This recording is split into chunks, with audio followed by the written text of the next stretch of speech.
1,000 gold on my wrist. This bitch drinking me, she a fish. The salt that they sprinkle on stick. I do a lot of things, but don't miss. Your baby mama know that I'm me. Fuck on, never won't live. She got for her favors and help. Quit the game, but you know I'm a player. All that's all on the killing the snails. Load they out up, I'm ready to sell. It's on G33 out in hell. Late night praying my niggas are well. And I told you I still will prevail. Welcome to the Desk of Chase. I'm your host, Chase 6D. What is going on, everybody? This is the first ever episode of this podcast, and it could be the only episode. This episode may never even hit the airwaves. This is an experiment. I've never done a podcast before. I'm sitting down talking into a microphone, completely unprepared, by the way. I had this idea last night that, you know what, I have a tiny little brand on Twitter. Tweets are only how many characters? 240 or some shit like that. Obviously they've added the new features, but I think it's time for me to flesh out some of these takes with, my own voice. Just maybe every Friday, recap the news, recap sports. Obviously, my favorite team is the New England Patriots. That's how most of you know me, is my well-educated takes on the Patriots. So I want to do something like, that at the end of each week, I can come in, I can sit down, I can reflect on the week, see if some of my takes were correct, see if some of them are wrong. We'll just go back through them, and I want to say revise, or I don't want to say revise, but almost revise some of these takes, or see how well they've aged, right? And maybe I can critique some other people's takes. I have no idea, right? This is just going to be me ranting into a microphone endlessly for until I'm bored, I guess, or until it's not fun. And like I said, this could be the only episode. And even this episode might not even make it out to the internet. I'm just playing it by ear. If people like it, they like it. If they don't, they don't. I feel like I've listened to enough podcasts that and that makes me an expert. Maybe not. Actually, I would say, most people would say, that makes me not an expert at all. Because a lot of people listen to podcasts and they're not experts. So I shouldn't even have used that as an example.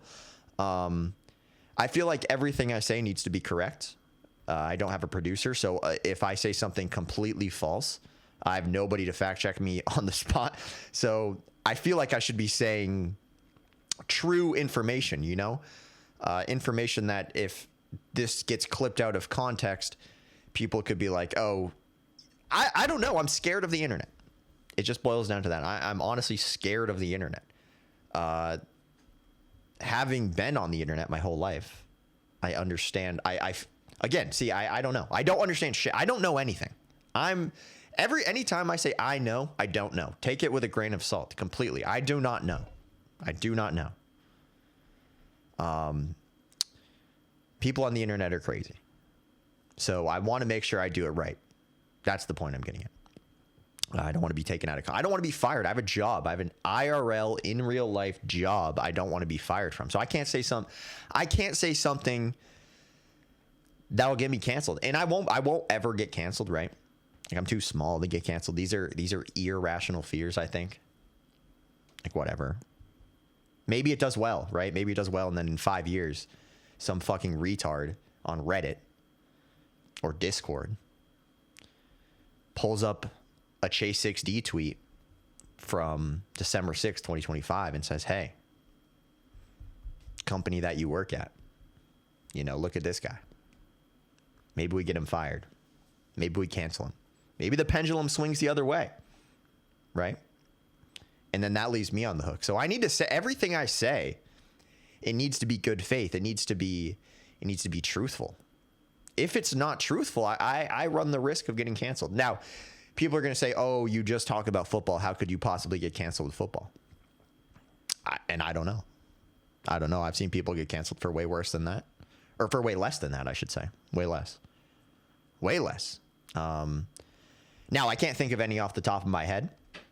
But I would assume people have been canceled for less than football takes. And if you're familiar with my takes, they can be spicy, right? They're definitely cancelable.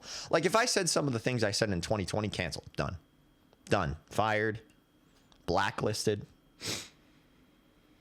If I said some of the things I say in other countries, Saudi Arabia, right? If I say something in Saudi Arabia, I could be thrown off a building. If I'm in North Korea and I say something, if I find myself in North Korea, they could cancel me there. Done. Right? So this podcast, when I do this podcast, I need to make sure I cannot be canceled anywhere on earth outside of my house. If I leave my house, I run the risk of being canceled by putting anything on the internet, right? It's a scary place. Scary place. Now, I believe I said I was unprepared. I've done like 3 or 4 fucking takes here. Okay. The first 3 didn't sound good. So I was like, you know what? We're going to go till we get a good run. And right now we've got a good run. We're 6 minutes in and this has gone smooth. I feel like, obviously you guys are the judge of that. You'll have to let me know in the comments or on Twitter. But to me, this feels good, right? This feels good. So I have a few topics prepared. And by prepared, I mean I have a few tabs pulled up on Google here. First one is Ben Volin on X. He says the 2025 NFL draft class isn't making a big impact on the season. And then it's a picture of Will Campbell and Drake May. Okay. My response to that was, yes, I agree. I agree with Ben Volin. I agree that Will Campbell, Kyle Williams, Travion Henderson, Craig Woodson, Jared Wilson, Josh Farmer, and Andres Borregales aren't making an impact at all. Okay, and this is obviously with the New England Patriots. These are the rookies. These are some of the rookies. Not all, but most. How many rounds are there in the NFL draft? What? 7? 1, 2, 3, 4, 5, 6, 7. So these are 7 players. I know we drafted more. I think we drafted a long snapper. We drafted a right tackle. Those guys, obviously, they didn't make my list of people that weren't contributing. So those people, Marcus Bryant and the long snapper, they've, according to Ben Volin, well, see, I don't even know what I'm doing now. I'm just trying to, I'm on some bullshit. But Ben Volin is saying that the 2025 NFL draft class isn't making a big impact this season. And with the picture he put under that tweet, he is insinuating that the Patriots 2025 rookie class is not showing up, which is false. Okay, that is just not true. My list here, which is sarcasm. Will Campbell, he's shown up. Kyle Williams, 2 touchdowns, obviously, big playability. Travion Henderson should be running back 1. Pass prediction issues, I don't know if those are still there or not. Craig Woodson, I fucking love Craig Woodson. Great ball player. Make some tackles. They even had in the what? It was the fuck was it? It was the mic'd up. The Patriots put out a mic'd up of Kayshon Boutte, and he was complimenting Craig Woodson on his open field tackles. Okay. And with this podcast, I'm going to stutter, right? Can I stutter? Don't mind the stuttering. Jesus fucking Christ. But Kayshon Boutte, he said on the Patriots mic'd up, he said Craig Woodson can open field tackle, and I'd like to agree with that as well.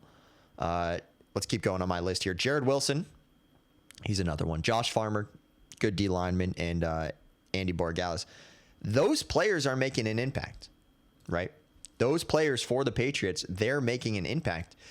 And out of all 32 NFL teams, the Patriots are second on rookie snaps per team, weeks 1 through 13. So Ben Volin, by insinuating that the Patriots rookie class is not, is not showing up, or they're not performing, or whatever he's saying. This is rage bait. This is clickbait. This is how he keeps his job. He, at the end of the year, what fucking company does this guy work for? Is it NBC? I think it's NBC. Host. I'm reading this right now. Boston Globe. Sorry. Ben Volin will go to Boston Globe at the end of every year, and he'll pull up his numbers. And he'll say, look, I pulled this many views. right? I pulled this many interactions. And the Boston Globe looks at these numbers, and that's how they decide whether to retain him or not, right? Like, I don't know what his deal is, if it's 1 year, 3 years. If I'm the Boston Globe personally, I know he's scamming the Boston Globe. Ben Volin, I think, is scamming the Boston Globe. His employment, some could argue, is fraudulent. Totally fraudulent. Because what he does, and this is a great tactic, right? Like, if I would do this too, I would totally do this. If I worked at a sports media company and I had the freedom to have my own personal account and give off takes, I would do exactly what Ben Volin's doing. Okay? I would not give off like helpful takes. I would find my niche, which his is obviously Patriots, right? And I would just piss people off. I do that already. Now, I don't work for the Boston Globe, right? And I want to boost up my own numbers. So you piss people off on social media. It's what you do. Now, the Boston Globe should see this. And they should, and now maybe the Boston Globe they honestly might like this. The people at the Boston Globe, they're smarter than what I'm letting on, right? Voice crack. The Boston Globe, they like when Ben Volin does this. And now listen, again, I'm not used to giving takes off. I don't think through my takes. My takes are tweets. They are something pops in my brain, I tweet it, right? It's harder on a podcast because something pops in my brain, I say it. I'm noticing it's retarded. Okay. I'm noticing what I'm saying out loud is retarded. So we're going to have to work through these takes, right? Ben Volin, fuck Ben Volin for talking shit about the Patriots rookie draft class. He shouldn't do that. Now, is it smart for Ben Volin to do this? Yes. Totally. Totally. Is it smart for the Boston Globe to allow him to do this? Yes. Yes, it is. I think it is. These numbers, they're good numbers, right? Well, so listen, the views are good. The engagement's good. The feedback isn't. Everyone hates him. Everyone fucking hates this guy and his takes. But it's genius. Now, he could scale this even more by playing into it, but he doesn't play into it. He cowers out. He cowers out of his takes because he tweets this. He says 2025 NFL draft class isn't making a big impact on the season. Okay. Now he clarifies. He got some heat for this. But again, the engagement and the views are good, but he's catching heat. Okay. So he says, "Dear Patriots fans who clearly haven't read the article," which we didn't. We're not reading the fucking article, dude. Get your shit behind. Make it free. Maybe we'll read it. Okay. I don't read as it is. I'm definitely not going to read an article behind a paywall. First of all, dear Patriots fans who clearly haven't read the article, it's about the entire draft as a whole, not specifically the Patriots. Now, he's cowering from his takes. Like, if you're going to do the whole picture, you're going to frame it as it's clickbait, right? He did the clickbait. He did the engagement, the rage bait, the clickbait, the engagement and farming. He got what he wanted through the first 20 minutes of this tweet. And now he's cowering from this take. Like, dude, just fucking stand on it. Play the villain. Play the fucking villain. Don't be a pussy, man. Boston Globe, good for them for keeping him around, I guess. You could hire someone that does this and does it better. Whatever. I don't like established legacy media. I think it's stupid. I think it's bureaucratic. It's dumb. And I could get myself in trouble. This is where I could, because I'm gonna start saying shit, and maybe 7 minutes down the road I may change my mind. People have to listen to the whole show to get the flushed out, polished pristine, factually maybe correct takes. You have to listen to the whole show. Okay. So yeah, I like my list of the, like, I didn't even make a list. So I don't even know what I'm saying, but I like the Patriots rookies. That's what I meant to say. I like the Patriots rookies. Now, he was talking about the rest of the NFL. I don't know. Let's look at this chart here again. The rookie snaps per team. The Browns rookies are good, right? Mason Graham, Judkins dude, Shador, Dylan Gabriel, that linebacker they got. Their defensive rookies and Judkins are good. I think they got a receiver too, maybe. I don't fucking know. And they're number 1 in rookie snaps per team. The Browns are. Patriots are number 2. Jets are number 3. I couldn't tell you one Jets rookie. I couldn't tell you one. Titans are number 4. Cam Ward, Jameer Dyke. Who else do they have? Again, no idea. Saints, Tyler Show. Bengals are 6. Ravens are 7. I don't know a lot of rookies, I guess. So maybe Ben Volen's right. Okay. Maybe Ben Volen. I said Van Volen. Jesus. Maybe Ben Volen. He could be correct here. I'm not paying for that fucking article. But we'll figure it out, right? Maybe Ben Volen's correct. If I can only name a few rookies in the NFL, let's keep going down the list. Bucks, who's their rookie? Tez Johnson. He's tough. Ekbuka. He's good. I couldn't name another one. Panthers. Nope. Dolphins. Nope. Niners. Nope. Seahawks. Nope. Texans. Nope. Commanders. Nope. Well, actually, wait a minute. I don't know. Can I name a Texans rookie?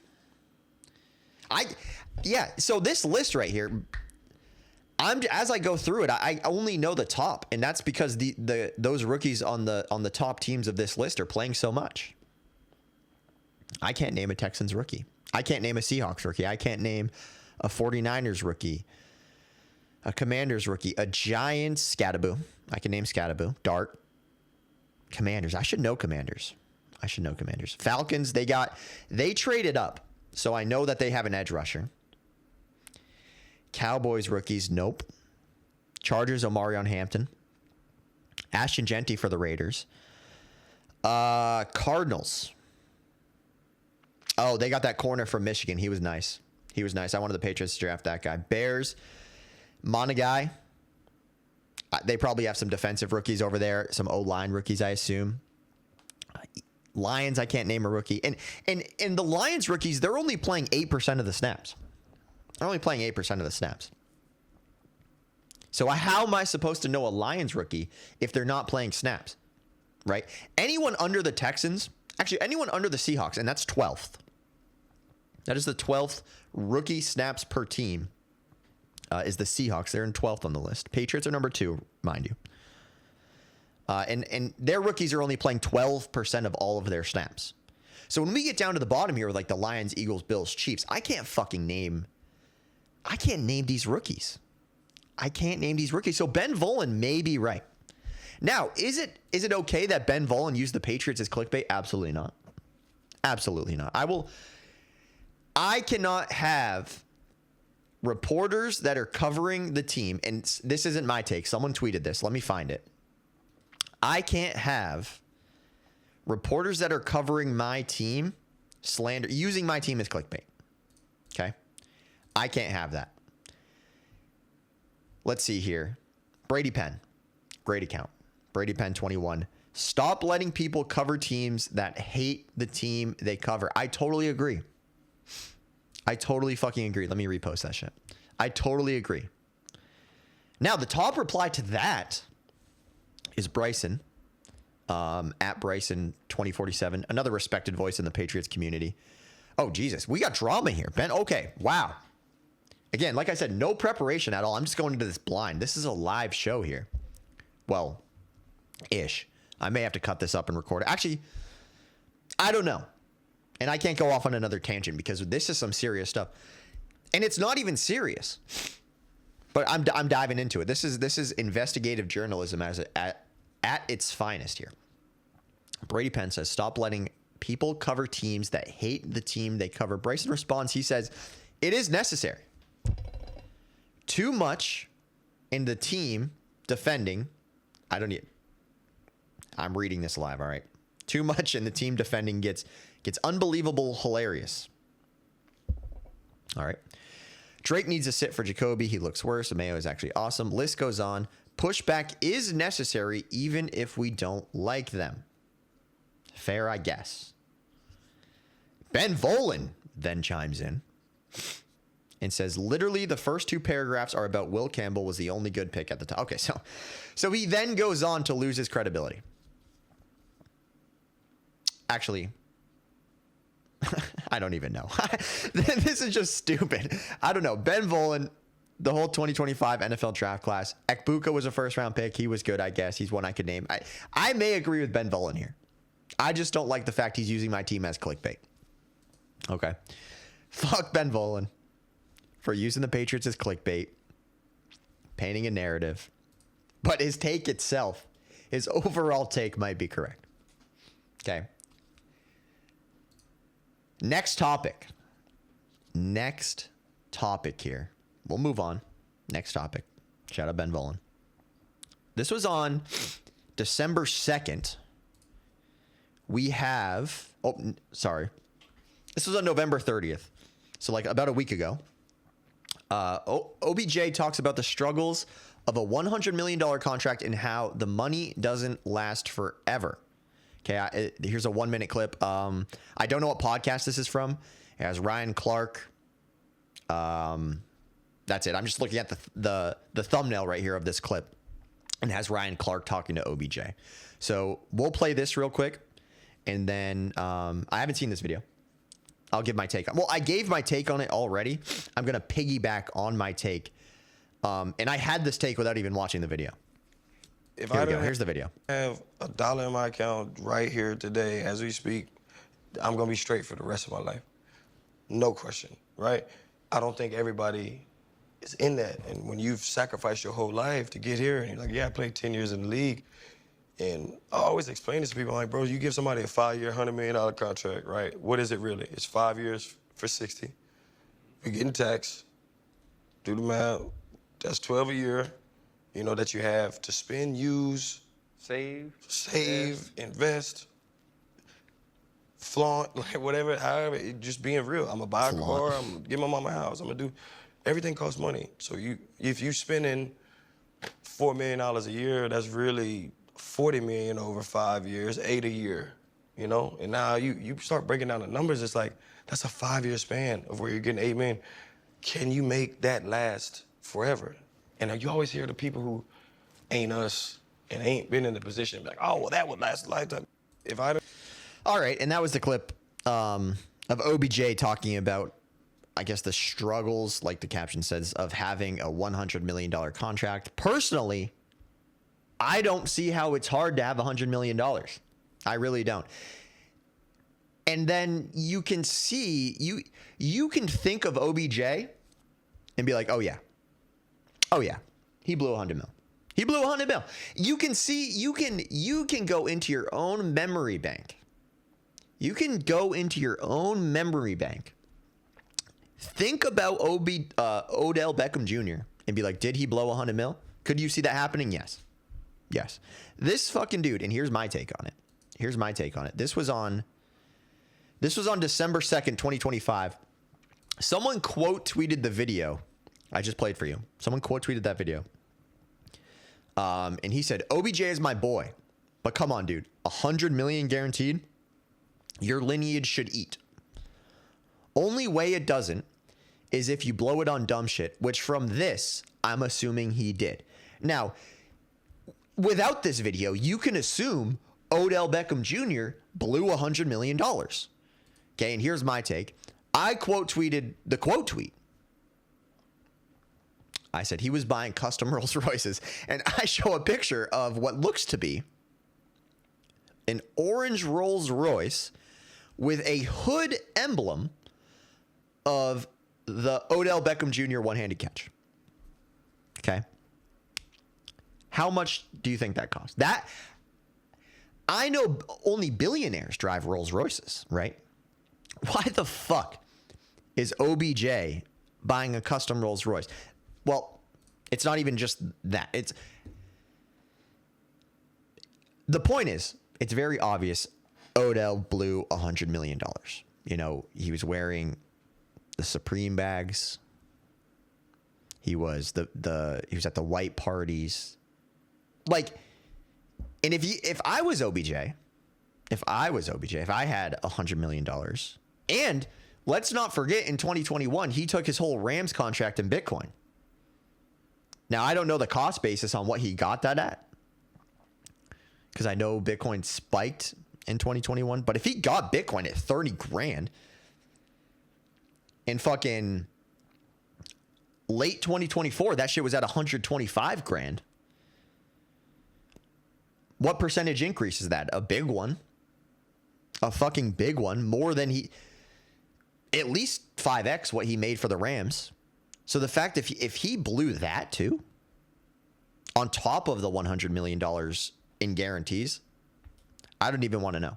But if I was OBJ and I was going to the Michael Rubin white parties, he was in LA when he was on the Rams there for a little bit. You know, he was in the scenes.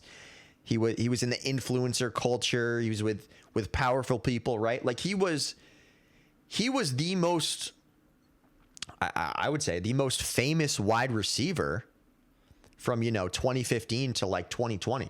He had a 5-year stretch where he was one of the most famous NFL players by far. Now, is OBJ a money expert? No.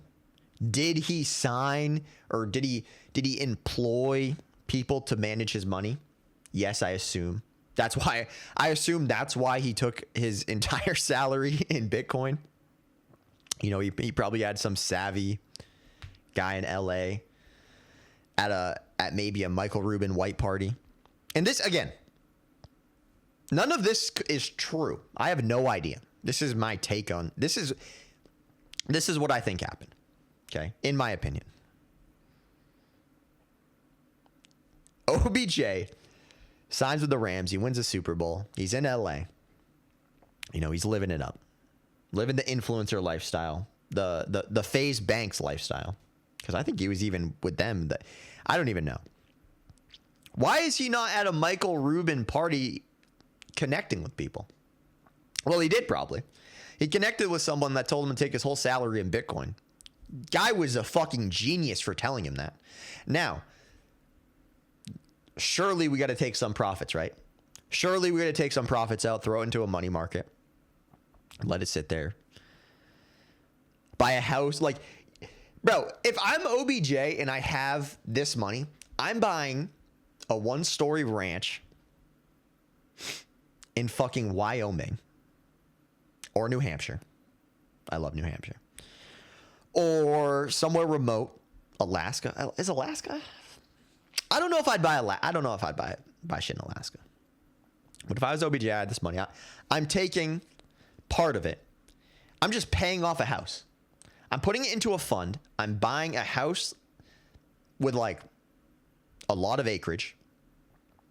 And that's going to be my house for when I'm out of the spotlight. That's where I'm going to settle down. I'm going to take another part of that 100 mil. And I'm going to be OBJ. I'm going to buy the custom Rolls Royce. I'm going to buy the Supreme bag.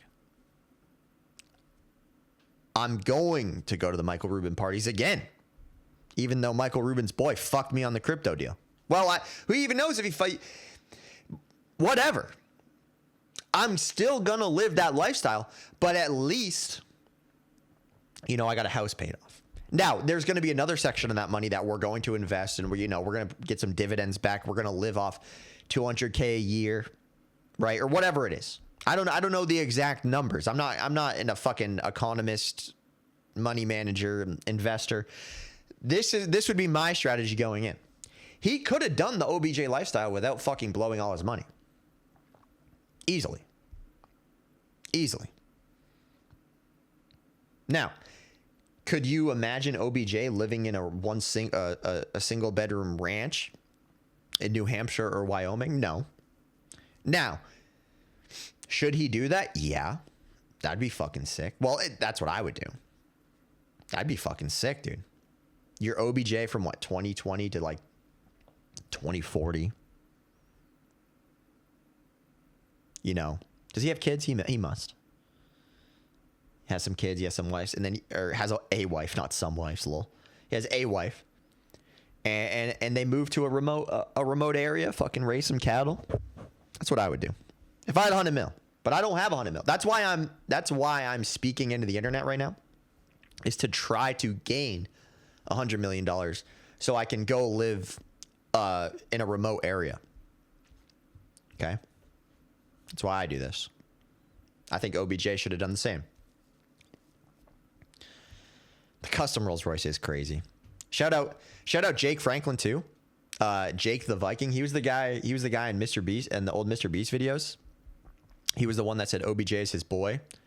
And that he assumed he spent it on dumb shit. He responded to my tweet because I quote tweeted him, and he said that'll do it. So that was cool. That was cool. Little Mr. Beast guy there. Nice. Hope he's doing well. Appreciate the interaction. What else do we have? My last topic. Wow, I only had one more tab open. See, again, totally unprepared. And I'm going to stop this recording and listen back to it. And I'm thinking I'll post it. So far, live grading. If I'm grading myself, because I'm trying to produce an entertaining show, but also I have to be self-critical while I'm doing it, right? So far, I would say like B-, total B-, and that's without even hearing the audio. This audio quality could come out, and it could be terrible. Okay, the content itself, I hope, is good. Yeah. Anyway, bullshit. Here we go. Last tab. On December 2nd, 7:47 p.m., I tweeted, CBS needs their broadcast license revoked. And I was quoting a tweet from nearly a year ago, December 5th, 2024, where I said defund CBS Sports. So I guess I've had a feud with CBS Sports for a year now. Okay. And the reason I want to defund them is there was a graphic, and I can't see the whole graphic because my tweet, I cropped it out. Probably for propaganda reasons. I remember tweeting this out at the gym, I think. But it was a picture, it was a graphic of Aiden O'Connell and Drake May right next to each other, both with the grade B-. Now, I don't remember what this graphic was. I have no idea the original tweet. I'll click on it here. Yeah, it's just the screenshot. Top comment is, I mean, I expect CBS to do stuff like this. They hate on Giants and Jets 24/7. Okay. Yeah, so there's no context here to the screenshot other than Drake May and Aiden O'Connell have the same grade. And I was scrolling through my old tweets, and I found this one again. So I still think a year later, since the fact that I saw this again, I just wanted their broadcasting license revoked. Okay. Blatantly disrespectful. Clearly, Drake May is the MVP. Clearly, he is the best quarterback in the NFL. It's obvious. I'm seeing Drake May do things I haven't seen in a while in New England.